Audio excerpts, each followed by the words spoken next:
నమస్తే మిత్రులారా, నేను మీ జర్నలిస్ట్ శంకర్ని. తెలంగాణ అమరవీరులకు మనము నివాళులు అర్పిస్తాం.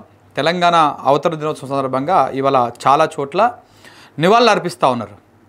బీఆర్ఎస్ పార్టీ నాయకులు కానీ, కాంగ్రెస్ పార్టీ నాయకులు కానీ, తెలంగాణ ఉద్యమకారులు కానీ, తెలంగాణ ప్రేమికులు కానీ ప్రతి ఒక్కరు ఇలా తెలంగాణ అమరవీరులను తలుచుకుంటారు. ఎందుకంటే తెలంగాణ వచ్చిన రోజు తెలంగాణ అవతరణ దినోత్సవం ఇవాళ.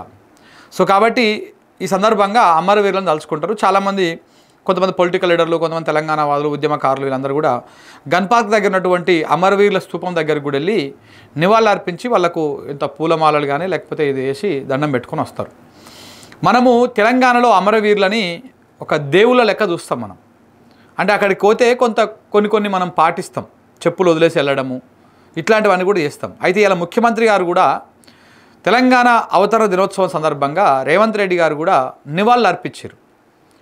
అమరవీరుల స్తూపానికి పుష్పగుచ్చం పెట్టి అక్కడ పూలు వేసి నివాళులు అర్పించి దండం పెట్టుకున్నారు. కానీ అది ఒక మొక్కుబడి నివాళులు అర్పించినట్టుగా కనపడింది. ఎందుకంటే కాళ్ళకు ఆయన మరి షూ వేసుకున్నాడా, సాక్స్లు వేసుకున్నాడా, షూ వేసుకున్నట్టుగా కనపడతా ఉంది. వీడియోలు చూస్తుంటే షూ ఉన్నట్టుగా కనపడతా ఉంది. కానీ కొంతమంది కాంగ్రెస్ వాళ్ళేమో అవి సాక్సులు, షూ కాదు సాక్సులు అని చెప్పేసి అంటూ ఉన్నారు. ఆయన అవి వేసుకొనే పోయి నివాళులు అర్పించి వచ్చిండు. దాన్ని కూడా సమర్థించుకుంటా ఉన్నారు. ఇంకా తెలంగాణ ఇప్పటిదాకా రేవంత్ రెడ్డి గారు జై తెలంగాణ అనగా మనం ఏడ చూడలే. ఉద్యమ సమయంలో తెలంగాణ వచ్చినాక కూడా, ఇప్పుడు తెలంగాణ రాష్ట్రం వచ్చినాక ఇది 3వ గవర్నమెంట్. 3 సార్లు ప్రభుత్వాలు ఏర్పడ్డాయి. 2014, 2018, 2023. ఈ 2 సార్లు 14 కానీ 18 కానీ ప్రభుత్వము ఏర్పడిన వెంటనే ఎమ్మెల్యేల ప్రమాణ స్వీకారానికి ముందే అక్కడికి వెళ్ళి నివాళులు అర్పించి అసెంబ్లీలో అడుగుపెట్టేటువంటి వాళ్ళు ఆ సాంప్రదాయం ఉండే. గతంలో కూడా ఉద్యమ సమయంలో కూడా అమరవీరులకు నివాళులు అర్పించి అక్కడికి వెళ్ళి దండం పెట్టుకున్నాకనే తెలంగాణ ప్రజాప్రతినిధులు, ప్రధానంగా బీఆర్ఎస్ వాళ్ళు అసెంబ్లీలోకి వెళ్ళేవారు ప్రతి సెషన్కి ముందు. కానీ ఈసారి 2023 అసెంబ్లీ ఎన్నికలప్పుడు ఆ ఫలితాలు వచ్చిన తర్వాత అసెంబ్లీలోకి పోయే ముందు ముఖ్యమంత్రి గారు ఆడికి రాలేదు, ఆయన దండం పెట్టలేదు, పోలేదు, అదంతా జరిగిపోయింది. ఆయన జై తెలంగాణ అంటాను కూడా ఇష్టపడలేదు చాలాసార్లు. ఇవాళ నివాళులు అర్పించిన సందర్భంగా కూడా ఆయన కాళ్ళకు మరి షూ వేసుకొని పోయి ఆ షూన సాక్సులు వేసుకొని పోయి నివాళులు అర్పించాడు. అసలు తప్పు, 100% తప్పు అది. ఇంకా దాన్ని కూడా సమర్థించుకుంటా ఉన్నారు. ఒకసారి ఆ వీడియో చూపిస్తాం మీకు, చూసినాక మళ్ళీ తర్వాత మాట్లాడతాం. ఇక చూడండి, ఇగో అయితే మనకి క్లియర్గా షూ లెక్క కనపడుతున్నాయి.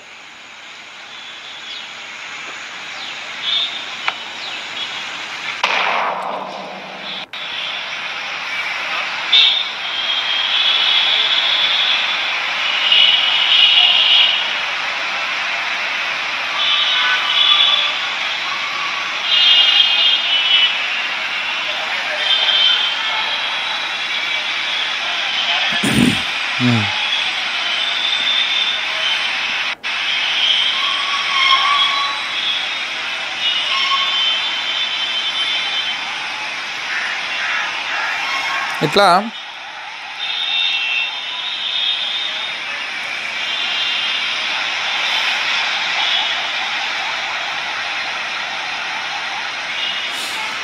ఇట్లా నివాళులు అర్పించు. వాళ్ళకి మాత్రం షూస్ ఉన్నాయా, మరి అవి సాక్స్లు ఉన్నాయా తెలియదు, కానీ అవి మాత్రం ఉన్నాయి.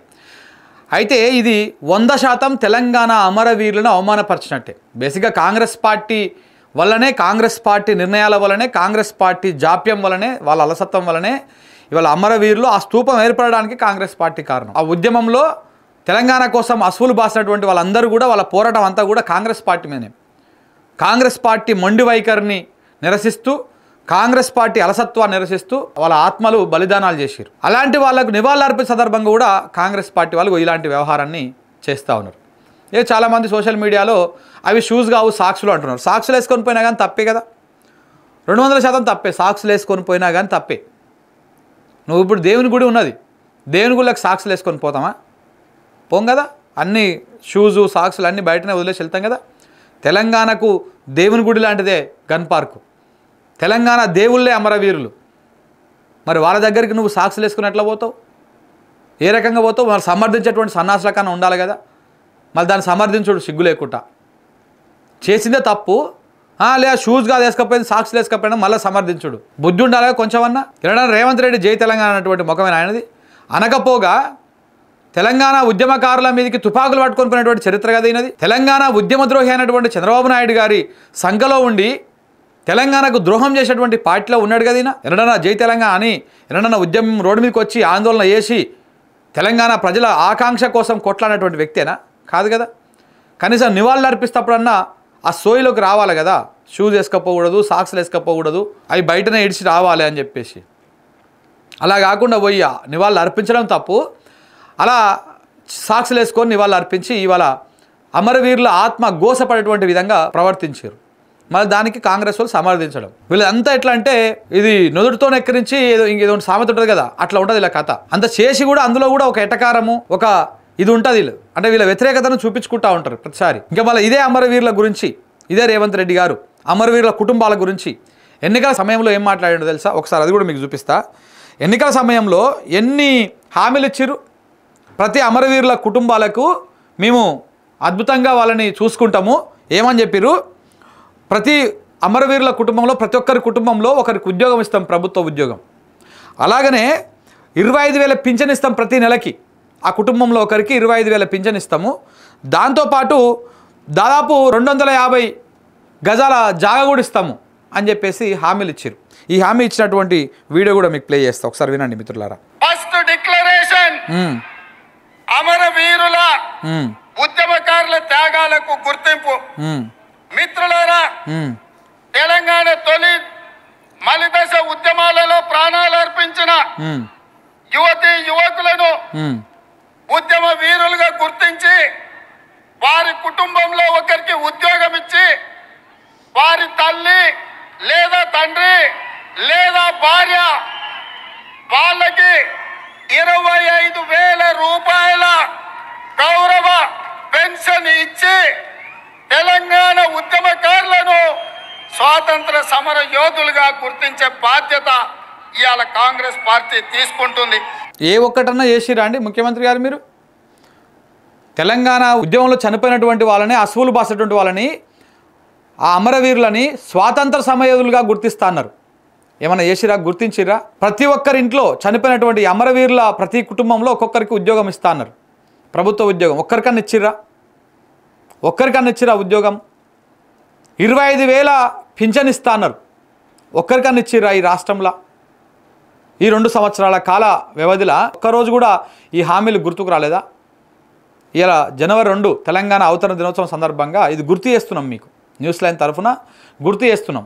మళ్ళొచ్చే సంవత్సరానికన్నా ఆ అమరవీరుల కుటుంబాలను గుర్తించి ఆ కుటుంబాల్లో ఒక్కొక్కరికి 25,000 ప్రతి నెల పింఛనిచ్చి దాంతోపాటు వాళ్ళకు ఒక ప్రభుత్వ ఉద్యోగం ఇచ్చి వాళ్ళకి ఏదైతే ఇల్లు ఇస్తానారో, ఇల్లు జాగా ఇస్తానారో ఆ జాగా ఇవ్వండి, అది వేయండి. మీరు ఇటు వాళ్ళని అవమానపరుస్తారు, చెప్పులు వేసుకొని సాక్సులు వేసుకొని పోయి ఆడికి అమరవీరుల స్తూపం దగ్గరకు పోయి అమరవీరులను వాళ్ళ త్యాగాలను అవమానపరుస్తారు. మీరు ఉద్యమ సమయంలో తుపాకులు పట్టుకొని పోతారు వాళ్ళ మీదకి.